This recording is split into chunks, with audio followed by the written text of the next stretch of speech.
સરકાર હવે મંદિરોના પૂજારી અને મસ્જિદના મૌલવીઓને પૈસા નહીં આપે. પશ્ચિમ બંગાળમાં લેવાયેલા નિર્ણય આખા દેશમાં ચર્ચા જગાવી દીધી છે.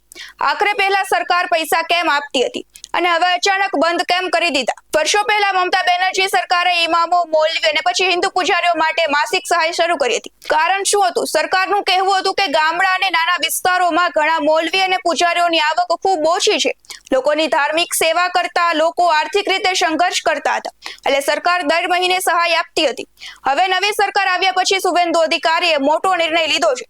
સરકાર ધર્મના નામે પૈસા કેમ આપે એમ કહીને આ સહાય યોજના બંધ કરવાની જાહેરાત થઈ છે. સમર્થકો કહે છે કે ટેક્સ પેયરના પૈસા રસ્તા, હોસ્પિટલ અને શિક્ષણ પર ખર્ચવા જોઈએ, ધર્મ પર નહીં. જ્યારે વિરોધીઓનો સવાલ છે કે વર્ષોથી સહાય મેળવનારા ગરીબ મૌલવી અને પૂજારીઓ હવે શું કરશે? સૌથી મોટો સવાલ તો એ છે, સરકારે ધર્મથી સંપૂર્ણ દૂર રહેવું જોઈએ કે પછી સમાજમાં ધાર્મિક સેવા આપતા લોકોની મદદ કરવી સરકારની જવાબદારી છે. આ નિર્ણય માત્ર પૈસા બંધ કરવાનો નથી, પરંતુ ધર્મ અને સરકાર વચ્ચે સીમા ક્યાં સુધી હોવી જોઈએ એ ચર્ચા ફરી એકવાર દેશ સામે લાવી દીધી છે.